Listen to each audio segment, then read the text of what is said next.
आजची जी पत्रकार परिषद घेतलेली आहे, खर्णे MIDC मधील plot number A14, plot number A15 आणि प्लॉट नंबर A16 या ठिकाणी जे भूखंडधारक आहे ते त्या प्लॉटचा त्या कारणासाठी वापर करत नाही ज्या कारणासाठी MIDCने दिलेला आहे. A14 ग्रीनस्केप डेव्हलपर प्रायव्हेट लिमिटेड या कंपनीला दिलेला आहे. कवडी मुलांनी हा घेतलेला आहे. ह्या प्लॉटचा एरिया आहे 2390 चौरस मीटर. जर हा कमर्शियल जर तिथं वापर होत असेल तर त्याचा शासकीय जोरदोड आहे, जो परिपत्रक आहे MIDCचं, त्या परिपत्रक त्या शासनाच्या धोरणानुसार त्याची किंमत होते 22,46,60,000. एवढं त्या भूखंडधारकांनी पैसे भरावे, नाही तर MIDCने तो प्लॉट ताब्यात घ्यावा असं माझं म्हणणे. दोन्ही पण गोष्टी झाल्या पाहिजे आणि त्याचा वापर त्या कारणासाठी झाला पाहिजे. तिथं कारण दिले इंजिनिअरिंगसाठी. तिथं कितीतरी दिवसापासून तो प्लॉट असाच खाली पडलेला आहे, त्याच्यावरती कंटेनर वगैरे ठेवलेले आहे, व्यावसायिक वापर करत आहेत, म्हणजे चुकीच्या पद्धतीने वापर चाललाय.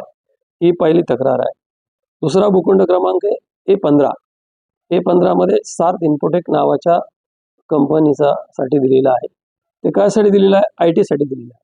आयटीचा वापर होत नाही तिथं. ग्लास हाऊस जे म्हणतात राजकारणासाठी वापरला जातो, तो आहे संदीप गणेश नाईक यांच्या नावाने आहे. तर त्याच्यामुळं तिथली किंमत जी आहे, तिथला जो एरिया आहे प्लॉटचा 3,744. मग त्याचं सुद्धा जर बघितलं गेलं तर 35 करोडपर्यंत ते पण भरायला लागतात. ते पैसे सुद्धा MIDC भरले नाही. तिसरा जो प्लॉट आहे A16, तो आहे निशान फूडच्या नावाने. याच्यामध्ये ही निशान फूड प्रायव्हेट लिमिटेड कंपनी जी आहे, याच्यामध्ये स्वतः आदरणीय गणेश नाईक साहेब हे डायरेक्टर आहेत.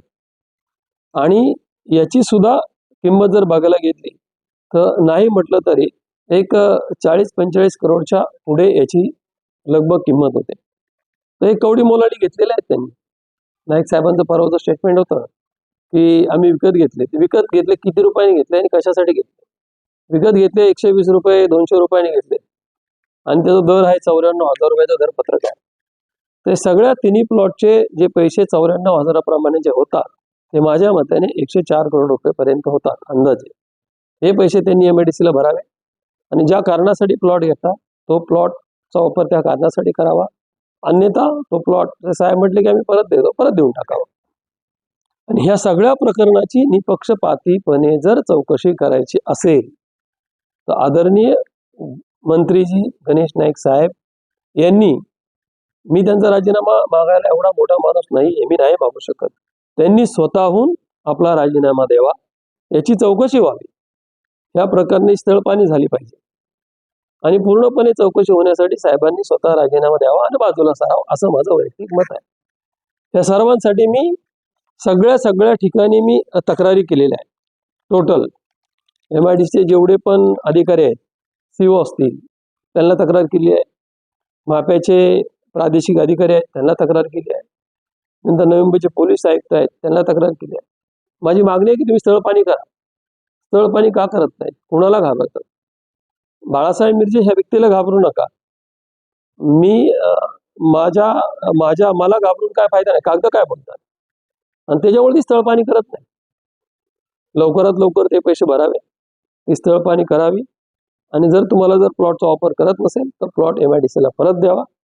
नाहीतर मग बाजूला त्या कामधेनूने बांधली 22-23 माळे, तिथे पण तसेच होतील. 5 स्टार हॉटेल होईल. नंतर काय करायचं? हे उद्योग सगळे बंद होऊन जातील. औद्योगिक क्षेत्रासाठी MIDC राखीव ठेवतो लोकांना रोजगार निर्मितीसाठी. पुढे लोकांना रोजगार निर्मिती होते. प्रत्येक जण आपला कमर्शियल वापर चालू करतो. भविष्यामध्ये MIDC बंद होईल आणि परत आंदोलन करा. हे सगळं लोकांसमोर यावं यासाठी आजची पत्रकार परिषद होती. तक्रार केल्याच्या नंतर कोणतीही दखल घेतली नाही, त्यामुळे ही आज पत्रकार परिषद घ्यावी लागली. इलेक्शनच्या काळात मी नव्हतोच घेणार, कारण मला निवडणुका होऊ द्या. परंतु गेल्या आठवड्यामध्ये 2 दिवसापूर्वी मी गवते मॅडमची मुलाखत पाहिली. त्याच्यात त्यांनी सांगितलं की रबाळ्यामध्ये कोणीतरी हॉटेल बांधले. काल गजानन काळे साहेबांचं पाहिलं. त्यांनी सांगितलं की नाईक साहेब आणि शिंदे साहेबांनी कुठेतरी प्लॉटमध्ये काहीतरी गैरव्यवहार केला. त्यांनी तर तक्रार नाही केल्या. ते फक्त बोलतात, मी तर तक्रार केल्या. मग म्हटलं मी का मीडियासमोर जाऊ नये, आणि म्हणून आज मी मीडियासमोर येऊन या गोष्टी सांगितलेल्या. राज्यकर्ते जर सत्तेचा गैरवापर करत असेल तर सर्वसामान्य माणसांचं काय होणार, असं माझं मत आहे. त्याच्यामुळं ह्या राज्यकर्त्यांना लगाव आणला पाहिजे, यांच्यावरती लगाम आला पाहिजे, म्हणून या गोष्टी केल्या पाहिजे आणि सर्वसामान्य माणसाला दिलासा भेटला पाहिजे.